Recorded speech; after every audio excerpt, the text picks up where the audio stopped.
successeur, c'est Joseph Kabila. Mais il ne l'avoue pas, il n'assume pas ses actions. Voilà. Perezida wa Repubulika Iharanira Demokarasi ya Kongo yeruye avuga yuko Joseph Kabila ari uri inyuma yo kuba igihugu cyawe kiri kurwanwa n'izi ngabo za M23. Intambara ibaye mbisi. Nyuma y'ibyo ngibyo anababazwa cyane no kubona ukuntu ingabo za M23 zakirwa n'abaturage neza cyane, bakazakira neza cyane bishimye mu mujyi wa Bukavu. Ibyo rero byose hamwe n'ibindi nibyo tugiye gukurikira muri aya makuru. Wanaingia kabisa bila hata isasi mwa kulia. Deja viko hapa ku Farmakina ONC, tuko naona population iko na wakaribisha vraiment sisire hapo. Imagine hakuna jinsi mtu akamata imagine ni usiku na mtuka ni hapo kabisa kufilme nyingi beka meme tunawaona tu wanaingia wanaelekea ngamba centre ville. Msipanike tu, tuelewe jinsi tunaviona. Kwinjira umujyi wa Bukavu, amashusho yagiye hanze yagiye atangazwa ku mbuga nkoranyambaga, by'umwihariko amashusho yashyizwe ku mbuga z'ibitangazamakuru bizwi cyangwa se byemewe muri Kongo nk'ikitwa Congo Daily, agaragaza ingabo za M23 ndetse n'abaturage bazakira mu mujyi wa Bukavu. Hari ibyishimo bikomeye cyane. M23 nafika hapa Bagira njoo deja. M23 nafika njoo deja, njoo wanakia deja. M23 nafika kabisa hapa, tunawaona kabisa njoo hao. M23 inafika. Njoo kazi wanafika, njoo hao. Sio? Njoo wanafika deja. Njoo wanafika deja. Warundi wanakwepa, wanarudia kwao Warundi.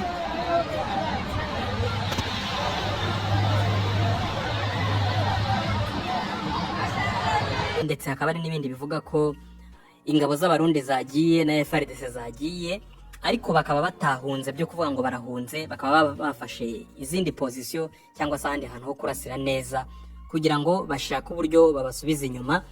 Perezida Tshisekedi amaze kuvuga yuko Joseph Kabila yasimbuye ku buyobozi bwa Kongo ariwe muterankunga mukuru w'ingabo za M23 n'imitwe ya opposition muri rusange ihanganye na Kongo uyu munsi mu burasirazuba bwa Kongo. Uburundi bumaze kwirukana umuyobozi mukuru wa PAM. PAM ni Organisation Mondiale, ni ikigo cy'isi gishinzwe ibiribwa ku isi.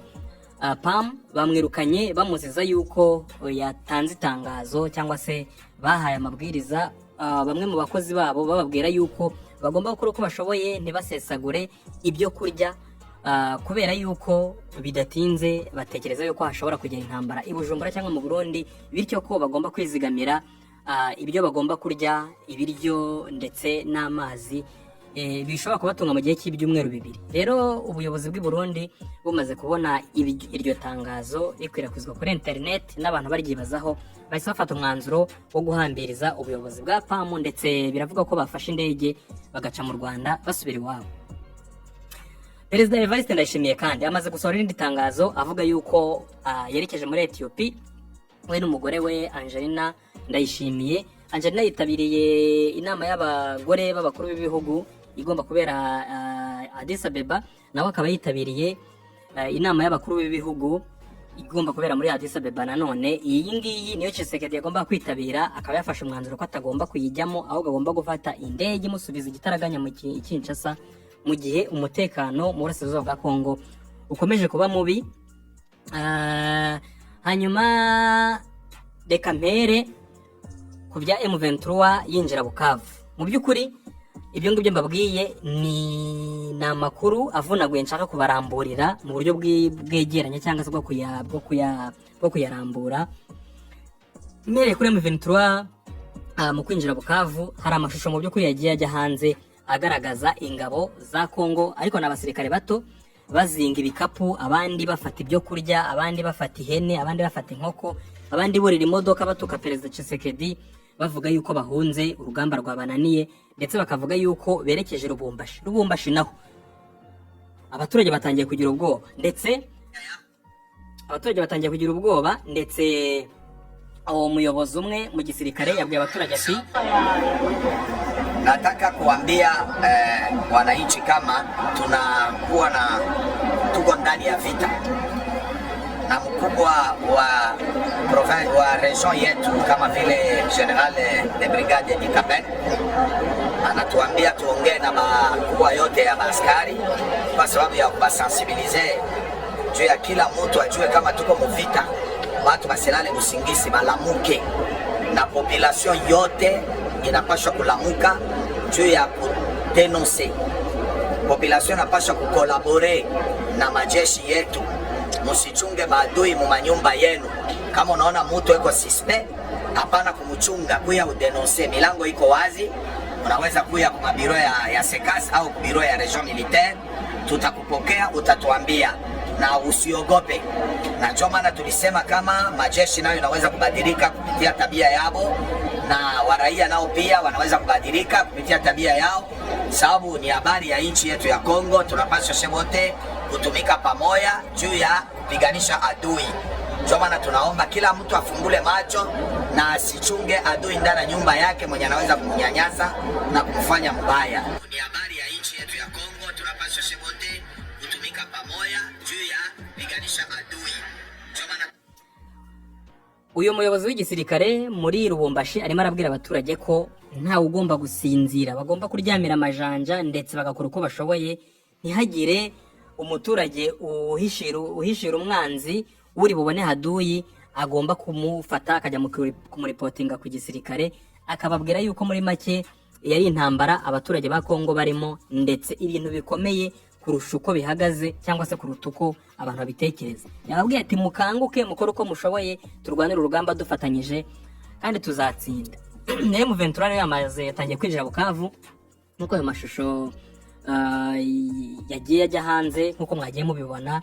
Hari na make wenda nabashije kubereka, ingabo za M23 zatangiye kwinjira Bukavu, ndetse biravugwa ko Bertrand Bisimwa, umwe mu bayobozi bakuru ba M23 AFC, nawe ari mu bahageze bwa mbere, ndetse biravugwa ko ariho avuka, akaba bamaze kuhagera, gusa nta tangazo rero officiel barasohora. Mu gihe bimeze bityo ariko bite nkomereza kuri Tshisekedi Munich mu Budage, aho yari yitabiriye ya nama ikomeye yahuriyemo ibihugu 70 yiga ku mutekano, yongeye kugarura ikibazo cy'umutekano muke mu burasirazuba bwa Kongo, avuga yuko u Rwanda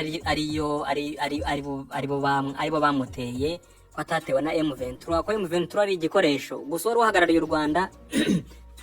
Nawe yahise afata ijambo avuga yuko Kongo ibintu ivuga ari urwitwazo, ko ikibazo gihari mu by'ukuri ari ikibazo cy'abaturage ba Kongo baharanira uburenganzira bwabo bwo kuba mu gihugu no kubaho nta bahohoterwa ndetse nta bamburwa ubuzima, bitandukanye nuko Kongo ibitanga mu maraporo iha imiryango imwe n'imwe. Ndetse Tshisekedi nawe akaba yongeye akafata ijambo asa n'unyomozi by'uhagarariye u Rwanda, yavuze akavuga yuko iyi ntambara u Rwanda ruzi neza ko ari rwo ruri kwirwana na Kongo, akavuga ati, yavuze ati keretse niba hari indi si mwiberamo, atari ku bundi mubizi neza ko ari mwebwe. Nkomeje ijambo rikomeye havugiye ryanahise rijya mu itangazamakuru muri Kongo ndetse no mu bitangazamakuru mpuzamahanga, yavuze yuko Joseph Kabila ari we muterankunga, ari we uri inyuma umugambi wo kuba abantu barafashe imbunda bakarwanya Kongo, bakarwanya igihugu cyabo. Je n'ai absolument pas l'impression que l'opposition qui a pris les armes, qui a fomenté avec le Rwanda ce coup contre la République est dans son bon droit. D'ailleurs, la preuve, c'est que les vrais commanditaires se cachent. Et le vrai commanditaire de cette opposition, c'est mon prédécesseur, c'est Joseph Kabila. Mais il ne l'avoue pas, il n'assume pas ses actions. Voilà. Gusa akavuga yuko atumva uburyo Joseph Kabila aterura nyine ngo avuge ahamye yemerera isi ko ari we ubiri inyuma.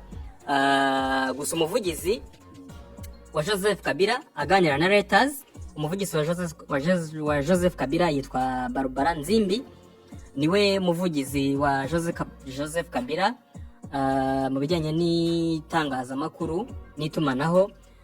Mu kuganira na Reuters yavuze ati ibyo ndabihakana byose, ibyo Tshisekedi adushinja ndabihakana, gusa Tshisekedi politike ye nuko iteka ashaka urwitwazo aho gushaka umwanzuro w'ikibazo.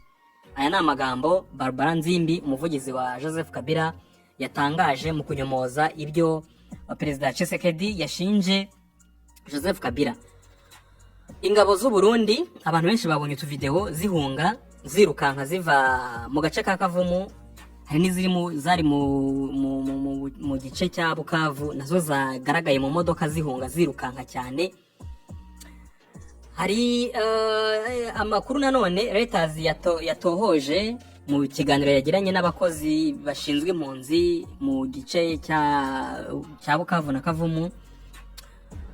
Umwe mu bakozi ba HCR utashatse ko amazina yatangazwa yabwiye ibiro ntaramakuru by'Abongereza Reuters ko impamvu ingabo z'abarundi ziri guhunga ndetse hakaba ari zavuye mu kigo, hari ikigo kizwi cyane cyabagamo ingabo z'abarundi kitwa Sayiyo, nuko ngo zashatse kuva mu gice gituwe cyane zavuye mu baturage rwagati, zihitamo kwitarura zijya ahantu hitaruye kugira ngo zisuganye neza zibone ukuntu zigomba guhangana na M23 mu gihe koko yaba yinjiye mu mujyi wa Bukavu.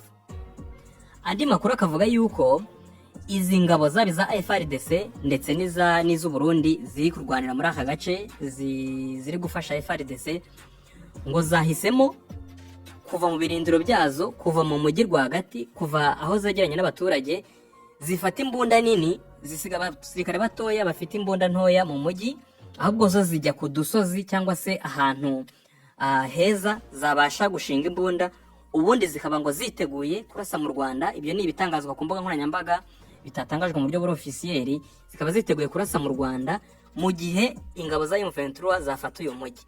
M23 nayo ikaba yiteguye kuba yakurikira umuntu wari we wese ushobora kurasa kuri M23 ahagaze ku butaka bw'u Burundi. Hagati y'u Burundi na Kongo muri mu gice cya Bukavu, hagati y'u Burundi na Kongo nta mazi arimo, nkuko i Rubavu hari u Rwanda na Kongo byari bitandukanyijwe n'ikivu. Ku ruhande rwa Kongo n'u Burundi, i Bukavu igihugu kiregeranye, ntushobora gupfa kumenya niba wageze Burundi cyangwa keretse ubonye umukozi w'umupaka nibwo uhita umenya ko wageze hakurya y'umupaka. Naho ubundi M23 iramutse irashweho n'umuntu n'umusirikare uri hakurya ku butaka bw'u Burundi, nayo yiteguye kumukurikira ikamusangayo. Ubwo ni ukuvuga ngo rero abaturage impamvu bagize panike, impamvu bagize ubwoba, nuko izi ngabo zaba za FARDC ndetse n'iz'u Burundi ngo zavuye mu birindiro byazo zijya ku dusozi ahantu zishobora gushinga imbunda neza ku buryo zishobora kurasa kuri M23 zikaba zahangana nayo neza, ndetse izindi akaba ari amakuru avuga yuko ziteguye kurasa mu Rwanda. Aba bayobozi ba PAM birukanwe rero icyo bazize, abayobozi ba PAM birukanwe Burundi icyo bazize, mu minsi hashize nk'iminsi 2 hasohotse itangazo bigaragara ko ryanditswe n'ubuyobozi bwa PAM mu Burundi bumenyesha abakozi bayo ko bagomba gukora uko bashobora karondereza ibyo kurya n'ibyo kunywa, ndetse bakabika ibishobora kuba byabatunga mu gihe cy'ibyumweru 2 mu gihe haba hagaragaye ikibazo cy'umutekano muke. Iri tangazo abarundi barihanahanye kuri social media, ku mbuga nkoranyambaga na kuri WhatsApp. Ibintu byaje kugaragara mu ubuyobozi buza kumenya kuri iryo tangazo ryaturutse muri PAM, nabwo butumiza uyu muyobozi wa PAM witwa hari umuyobozi wa PAM witwa CB Lawson Marriott, buramutumiza bamubaza iby'iryo tangazo, ndetse bunamugaragariza ko butishimiye iryo tangazo kuko ngo rirateza imvururu mu bantu, mu Barundi, no kubereka yuko hashobora kuba hari intambara cyangwa hari umutekano muke, ibintu ubuyobozi buvuga ko bidakwiye.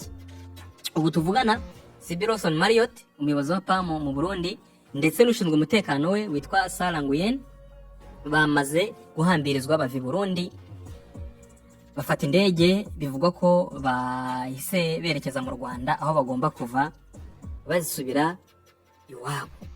Ni gutyo ibintu bimeze kugeza ubu ngubu. Rero i Lubumbashi naho nabibabwiye, abaturage batangiye guhangayika, batangiye gupanika, batangiye kwibaza ukuntu bigomba kugenda, mu gihe hari ingabo nyinshi zatangiye guhunga zerekera muri iki gice, hakaba n'izatangiye guhunga zijya Uvira, hakaba n'abayobozi ndetse n'abakozi bakomeye bazwi mu buyobozi bw'intara ya Kivu y'Amajyepfo bahunze bava i Bukavu aho bakoreraga n'aho bari batuye, berekeza Uvira, abandi bajya i Lubumbashi. Hanyuma mu bahunze harimo umuyobozi mukuru wa polisi nawe warutuye mu mujyi wa Bukavu. Hari na video yagaragaye ari mu modoka, yafite imodoka ebyiri zimuherekeje birukanka. Umuyobozi wa polisi yahunze wa Kivu y'Amajyepfo. Mu bandi bahunze harimo guverineri wa Kivu y'Amajyepfo. Uyu nguyu we yahunze mu masaha ya mu gitondo, nibyo byatangajwe mu itangazamakuru. Yahunze afata umwanzuro wo gusiga ubuyobozi, ahitamo gushaka ahandi hantu ajya hatekanye. Hari n'abandi bakozi ba UN ndetse n'indi miryango mpuzamahanga bambukiye ku mupaka wa Rusizi bajya mu Rwanda gushaka uko baba bahihishe mu gihe umutekano utarasubira ku murongo mu mujyi wa Bukavu. Uretse guverineri wa Kivu y'Amajyepfo, abandi bakozi bahunze ni abakozi bose b'intara, hakiyongeramo ubuyobozi bw'ibanze, ubwo ni ukugeza nko kuri komine, nabo bahunze, ndetse n'abantu bafite amafaranga, abafite amaduka akomeye nabo batangiye kuva Bukavu bashaka ibindi bice berekezamo bya Kongo, abandi bakambuka bagana mu Rwanda. Kugeza ubu ngubu amakuru ahari ni ayo ngayo, mu gihe bitarakatangazwa mu buryo bw'officiel ko ingabo za M23 zafashe Bukavu.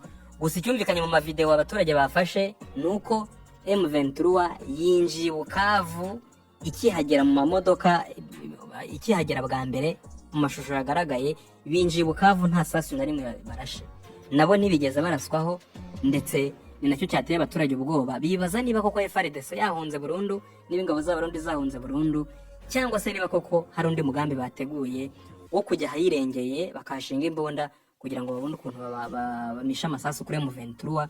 Uyu mujyi wa Bukavu ukaba utuwe cyane, abaturage batuye begeranye, ari nacyo cyateye abantu ubwoba, bibaza ukuntu byaramuka bigenze koko izi ngabo ziramutse zirasanyaho na M23 yamaze kugera muri Bukavu, izo zikaba zagiye hirengeye, zishobora kuba hazifasha kurasa kuri izi ngabo.